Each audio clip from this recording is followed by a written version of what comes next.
आज हम एक कहानी की दुनिया में उतर रहे हैं। नाम है नया कानून। हमारे पास जो स्रोत है वो हमें ले जाते हैं ब्रिटिश हुकूमत के बिल्कुल आखिरी दिनों में। एक ऐसा वक्त जब सब कुछ बदल रहा था। हाँ, माहौल कुछ ऐसा है कि हवा में बदलाव की खुशबू तो है, लेकिन साथ में एक अनजाना सा डर भी है। बिल्कुल। और इस पूरी उथल पुथल के बीच हमें कहानी मिलती है एक तांगे वाले की, मंगू। और मंगू कोई बड़ा आदमी नहीं है, कोई नेता या विचारक नहीं है। नहीं, बिल्कुल आम इंसान। वो एक आम इंसान है जिसकी दुनिया उसके तांगे और बस स्टैंड की धूल मिट्टी तक ही है। साहित्य में मंगू जैसे किरदारों को सबॉल्टर्न भी कहते हैं। अच्छा। मतलब वो इंसान जो सत्ता के ढांचे में इतना नीचे है कि उसकी आवाज कभी सुनी ही नहीं जाती। और शायद यही इस कहानी का कमाल है। हाँ बिल्कुल, यह हमें उस सबॉल्टर्न के मन की दुनिया में ले जाती है। तो आज हमारा मकसद सिर्फ इस कहानी को सुनाना नहीं है, बल्कि मंगू की आंखों से ये समझना है कि जब कागज पर एक बड़ा क्रांतिकारी कानून आता है तो सड़क पर उसकी हकीकत क्या होती है। उम्मीद और सच्चाई के बीच का फासला। हाँ, वो फासला कितना लंबा हो सकता है। चलिए मंगू के इस सफर में उसके साथ चलते हैं और इस सवाल की तह तक पहुंचते हैं। तो कहानी की जो शुरुआत है वो एक बस स्टैंड से होती है। मंगू अपने तांगे पर बैठा है और उसके कानों में हर तरफ से बस एक ही बात पड़ रही है, नया कानून। नया कानून। वो पढ़ा लिखा नहीं है, उसे कानून की धाराओं का कोई ज्ञान नहीं। उसके लिए तो ये शब्द बस एक मंत्र जैसे हैं। हाँ, एक वादा जो शायद उसकी जिंदगी बदल सकता है। और ये समझना भी जरूरी है कि ये उम्मीद उसे दे कौन रहा है। हाँ, ये कहाँ से आ रही है। चौधरी किशन लाल जैसे लोग जो बस स्टैंड पर चाय पीते हुए से समझाते हैं कि भाई अब सब बराबर हो जाएंगे, अब गोरे और काले का फर्क मिट जाएगा, पुलिस का डंडा बेवजह नहीं चलेगा। हाँ, ये एक तरह का क्या कहते हैं, एक यूटोपिया, एक आदर्श दुनिया का सपना है जो उसे बेचा जा रहा है। लेकिन मंगू के लिए इस बराबरी का मतलब क्या है। वो कोई राजनीतिक अधिकार तो नहीं मांग रहा। नहीं, उसके लिए इसका मतलब बहुत पर्सनल है, बहुत निजी। हाँ, स्रोत बताते हैं कि उसे कई बार गोरे सिपाहियों ने बेवजह पीटा था, सिर्फ इसलिए कि उसका तांगा उनके रास्ते में आ गया।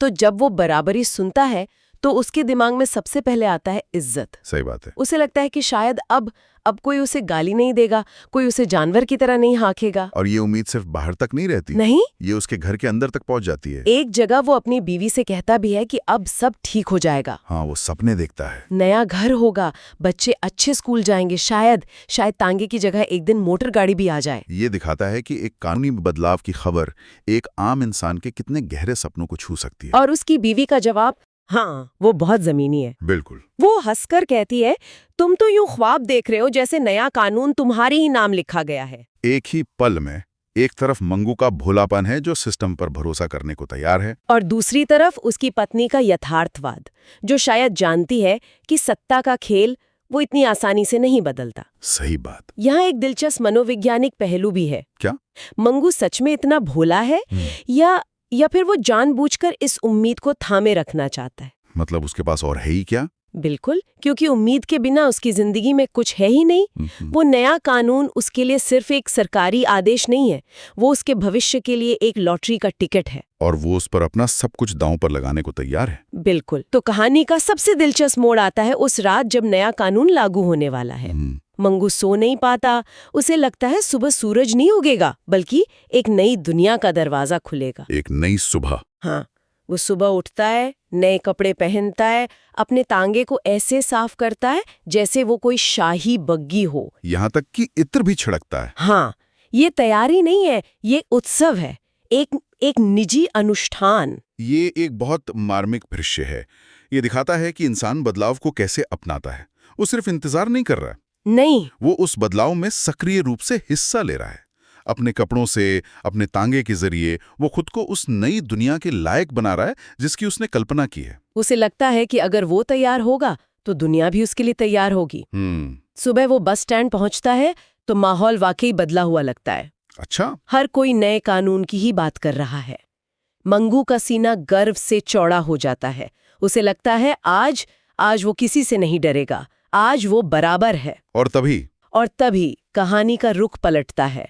सामने से एक लंबा लाल चेहरे वाला गोरा सिपाही आता है, हाथ में अपनी चमकती हुई लाठी लिए हुए। हाँ, वो मंगू की पुरानी दुनिया का प्रतीक है। और मंगू का पहला रिएक्शन क्या है।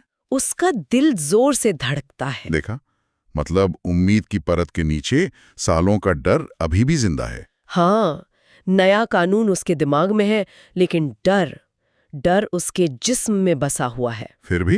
फिर भी वो खुद को हिम्मत देता है, अब तो नया कानून है, अब ये साला कुछ नहीं बिगाड़ सकेगा। ये उसके अंदर की नई और पुरानी पहचान की एक सीधी टक्कर है। हाँ, सिपाही पास आता है और बिना कुछ कहे उसी पुराने अधिकार से चिल्लाता है, हट, तांगा पीछे कर। बिल्कुल। एक पल के लिए सन्नाटा छा जाता है। मंगू हिम्मत जुटाता है और कांपती आवाज में कहता है, साहब, नया कानून तो आज से। और उसकी बात पूरी भी नहीं होती। बात पूरी होने से पहले ही उसके गाल पर एक जोरदार थप्पड़ पड़ता है। एक पल के लिए यहां रुकते हैं। उस थप्पड़ की आवाज में मंगू के सारे सपने टूटकर बिखर गए। बिल्कुल। ये सिर्फ एक शारीरिक हमला नहीं है, ये एक रूहानी कत्ल है। हाँ, ये उस सिपाही का तरीका है ये बताने का कि कागज बदल सकते हैं, लेकिन ताकत का समीकरण वो नहीं बदला। और सिपाही का जवाब वो इस कहानी का सार है। क्या कहता है वो? वो कहता है, कौम बदल गई क्या, सड़क मेरी है, हट। सड़क मेरी है। इस एक लाइन में पूरी सत्ता की मानसिकता छिपी है। हाँ, कानून क्या कहता है इससे फर्क नहीं पड़ता, जमीन पर हक किसका है फर्क इससे पड़ता है। और सबसे तकलीफदेह बात, चारों तरफ लोग सिर्फ तमाशा देखते रहते हैं, कोई कुछ नहीं बोलता। कोई नहीं। और ये सिर्फ कानून की कमजोरी नहीं है, ये उस चीज को दिखाता है जिसे सत्ता का मनोविज्ञान कहते हैं। मतलब उस गोरे सिपाही के लिए कानून उसकी ताकत को बनाए रखने का एक जरिया है, उसे चुनौती देने का नहीं। अच्छा। जब मंगू कानून का हवाला देता है तो वो नियम नहीं तोड़ रहा, वो सिपाही के अहंकार को चुनौती दे रहा है। और इसीलिए जवाब थप्पड़ से मिलता है। हाँ, वो थप्पड़ मंगू को नहीं, उस नई सोच को मारा गया था जो बराबरी की बात करती है। इस थप्पड़ के बाद मंगू के अंदर कुछ टूट जाता है, लेकिन वो रोता नहीं, वो चुप नहीं होता। नहीं, उसके अंदर एक तूफान उठता है। उसके सवाल बहुत गहरे हैं। क्या कागज बदल देने से जमीर भी बदल जाता है? क्या नोटिस लगाने से पुलिस का डंडा छोटा हो जाता है? हाँ, उसे लगता है कि उसके साथ एक बहुत बड़ा धोखा हुआ है। यहां से मंगू का किरदार बदल जाता है। कैसे? वो अब सिर्फ एक पीड़ित नहीं रहता, वो अचानक अपना तांगा सड़क पर दौड़ाना शुरू कर देता है और पागलों की तरह चिल्लाता है, नया कानून आया है, बराबरी आई है, देखो नया कानून। हाँ, ये उसका पागलपन नहीं है, बल्कि उस सिस्टम पर एक कड़वा व्यंग है, एक तरह का प्रदर्शन है। बिल्कुल, अपनी लाचारी और गुस्से को जाहिर करने का एक हताश तरीका। लोग उसे देखकर चिल्ला रहे हैं, अरे मंगू पागल हो गया, लेकिन शायद वो उस भीड़ में अकेला समझदार था। वो उस कानून को सड़क पर ढूंढ रहा था जो उससे कागज पर तो मिला, लेकिन हकीकत में कहीं नहीं था। वो चिल्लाकर उस सिस्टम का मजाक उड़ा रहा था जिसने उससे इतना बड़ा मजाक किया था। जाहिर है इस विद्रोह का अंत वही होता है जो हमेशा होता है, उसे पकड़ लिया जाता है। हाँ, और उस पर लाठियां बरसती हैं, और फिर एक दूसरा सिपाही एक कागज लहराते हुए जो कहता है वो दिल तोड़ देता है। क्या कहता है वो? नया कानून ये जनता को शांत रखने का कागज है, समझे, इसमें तुम्हारे लिए क्या रखा है। ये कहानी का क्लाइमैक्स है। हाँ, ये सत्ता का वो नंगा सच है जो वो कभी स्वीकार नहीं करती, कि कानून न्याय के लिए नहीं बल्कि नियंत्रण के लिए बनाया गया एक औजार है। ये सुनकर मंगू टूटकर हंसने लगता है, एक ऐसी हंसी जिसमें दर्द, गुस्सा, हार सब कुछ मिला हुआ है। और फिर वो पूछता है, मतलब नया कानून किताबों में आया, जमीन पर नहीं? और सिपाही का आखिरी जवाब एक और लात के साथ, समझदार हो गए हो, इस पूरी त्रासदी पर मोहर लगा देता है। समझदार होने का यहाँ मतलब है अपनी औकात समझ जाना। हाँ, ये सिस्टम का तरीका है ये कहने का कि तुम वहीं हो जहां तुम कल थे और वहीं रहोगे। और ये समझदारी मंगू को बहुत महंगी पड़ी। कहानी का अंत बहुत शांत है, लेकिन बेहद असरदार। मंगू थाने की कोठरी में बंद है और बाहर बस स्टैंड पर जिंदगी वापस अपनी पुरानी चाल पर लौट आई है। हाँ, पान की पीक, तंबाकू का धुआं, सवारियों के लिए चिल्लाते तांगे वाले, सब कुछ वैसा ही है जैसे सुबह कुछ हुआ ही नहीं था। और उसी अंधेरी कोठरी में मंगूस आखिरी सच तक पहुंचता है जो शायद बड़े बड़े पढ़े लिखे लोग भी नहीं समझ पाते। क्या है वो सच? वो दीवार से टिक कर बैठा सोचता है, कानून चाहे नया हो या पुराना, जो इंसान नहीं बदलेगा उसका कोई मतलब नहीं।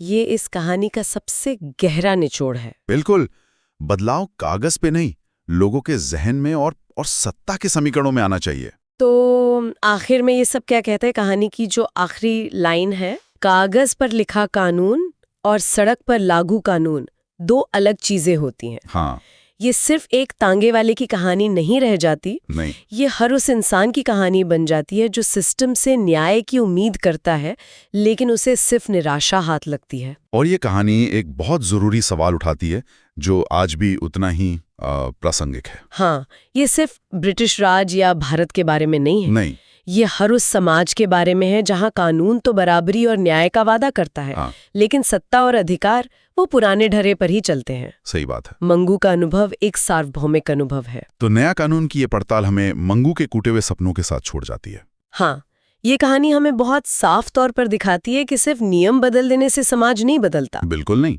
जब तक कि उन नियमों को लागू करने वालों की मानसिकता और उनके हाथों में दी गई बेलगाम ताकत उसका समीकरण न बदले। मंगू ने कानून को एक जादू की छड़ी समझ लिया था।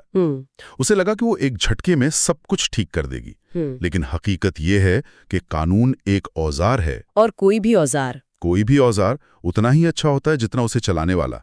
अगर चलाने वाले के इरादे नेक नहीं हैं, तो वो औजार सिर्फ जुल्म करने के काम आता है। और ये कहानी हमें सोचने पर मजबूर करती है, क्या आज भी हमारे आसपास कई मंगू हैं? बिल्कुल हैं। वो लोग जो हर नए कानून, हर नई नीति, हर नए वादे में अपने लिए उम्मीद की एक किरण ढूंढते हैं, लेकिन हकीकत की पहली ठोकर में उनकी उम्मीदें दम तोड़ देती हैं। और अगर ऐसा है तो हमारे लिए सोचने का सवाल ये है कि कागज पर लिखे न्याय को सड़क की हकीकत बनाने के लिए आखिर क्या किया जाना चाहिए? क्या सिर्फ कानून बनाना काफी है, या उसे लागू करने वाली मशीनरी और समाज की मानसिकता को बदलना भी उतना ही जरूरी है? ये सवाल ये कहानी हमारे लिए छोड़ जाती है।